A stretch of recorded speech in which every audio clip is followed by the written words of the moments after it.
The sound of laughter didn't belong in that small-town diner that morning. It was sharp, cruel, and cold, the kind that made your skin crawl.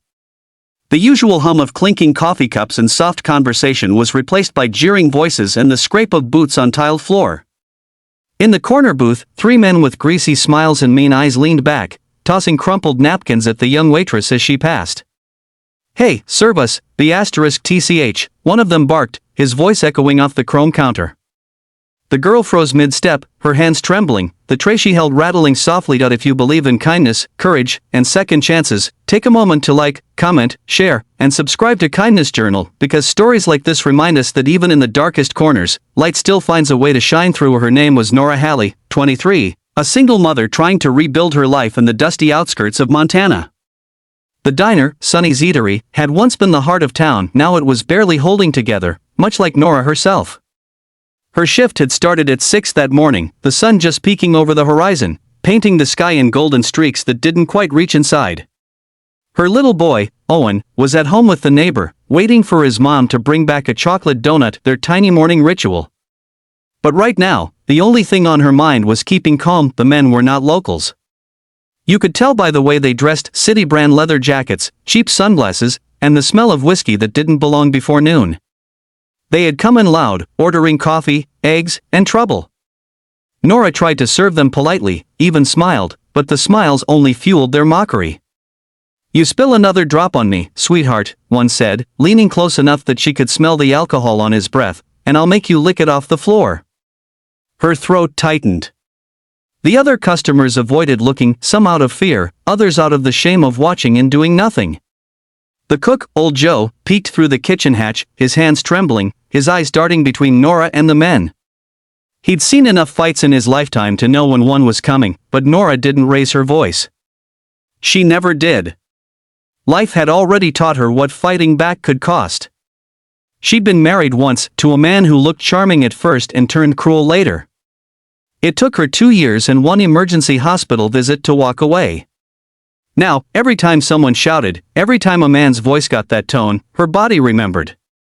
She forced herself to breathe, forced her hands to stay steady as she set the coffee down, though her knuckles had gone white. The leader of the trio grinned as he picked up his cup.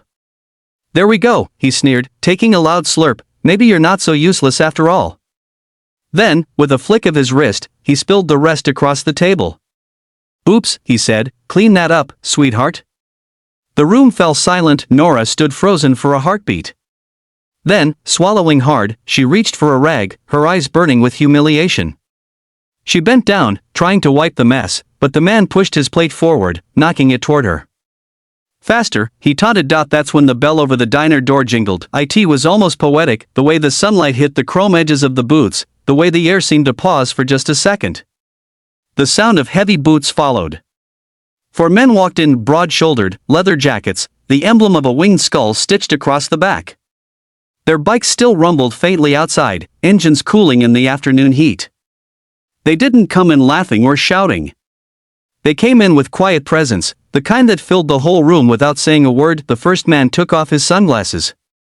His name was Grayson Locke, leader of the Iron Vows, a local biker club known for doing charity rides for veterans and protecting their own. He scanned the room, his blue-gray eyes landing on Nora, then the men in the corner. He didn't need to ask what was going on. He saw the fear in Nora's eyes, the smirk on the thug's face, the spilled coffee dripping onto the floor. Grayson walked up to the counter, his boots thudding softly. "Morning," he said, voice calm but heavy with weight. "Coffee. 4 cups." The men in the corner laughed. "Look at that," one said, leaning back, "more monkeys with bikes." "What is this, biker daycare?"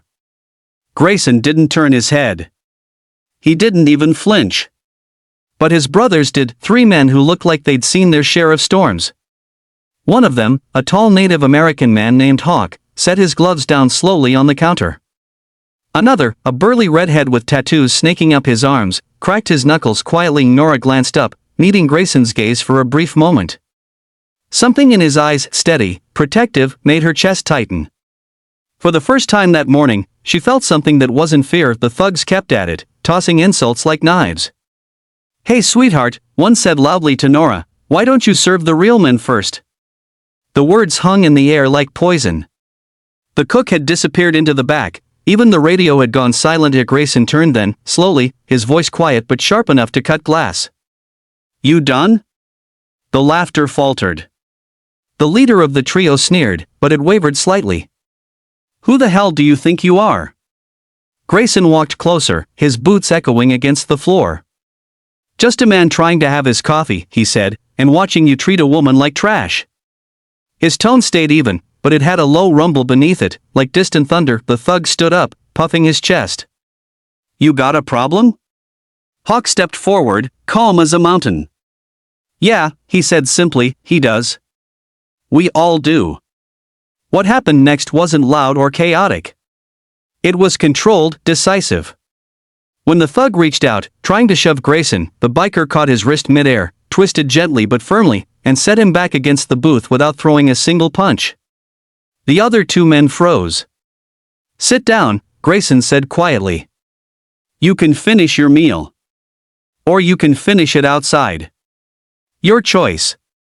Something in his tone is steady, fatherly, unyielding, cut through the arrogance. The men hesitated, then mumbled curses under their breath and slid out of the booth. "Let's get out of here," the leader growled, and they stormed out, the bell on the door jingling again like punctuation to the end of something rotten.